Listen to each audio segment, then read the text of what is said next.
ఎండాకాలం ఇంటి ముందు మామిడి పండ్లు గుట్టలు గుట్టలుగా ఉన్నాయి. అత్త సరస్వతి, కోడన్లు ఈరోజు అందరం కలిసి ఆవకాయ పచ్చడి పెట్టుకోవాలి. మనం అందరం కలిసి కోడన్లు లత, రేఖ, దీపిక, సునీత అందరూ కోడన్లు ఒకరినొకరు ముఖాలు చూసుకుంటూ నవ్వుకుంటున్నారు. మళ్ళీ అత్తగారి ఆర్డర్లు మొదలయ్యాయి మనకి. అత్త నలుగురు కోడన్లకి పని చెప్తుంది. లత, నువ్వు మామిడి ముక్కలు కొయ్యి. రేఖ, నువ్వు మసాలా కలుపు. దీపిక, నూనె పొయ్యి నువ్వు.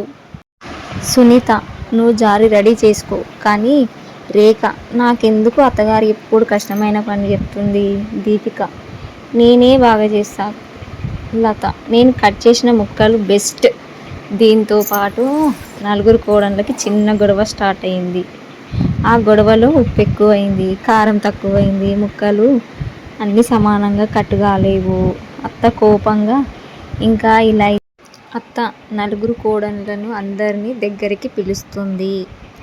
అందరూ కలిసి మనమందరం కలిసి ఆవకాయ పచ్చడి చేస్తేనే రుచి వస్తుంది. అందరు కలిసి మళ్ళీ మసాలా సరిచేసి ప్రేమతో ఆవకాయ పెడతారు. కొన్ని రోజులకు అందరూ ఆవకాయ తింటూ, ఇంత టేస్టీ ఆవకాయ నేను ఎప్పుడూ తినలేదు. కోడన్లు నవ్వుతూ అత్తని చూశారు. రహస్య మసాలా కాదు, అందరి మనసు. మనం అందరం కలిసి చేసిన పని రుచిగా ఉంటుంది. కుటుంబంలో ప్రేమే అసలైన సీక్రెట్ ఇంగ్రీడియంట్. ఇది అత్తా కోడళ్ళ మామిడికాయ పచ్చడి.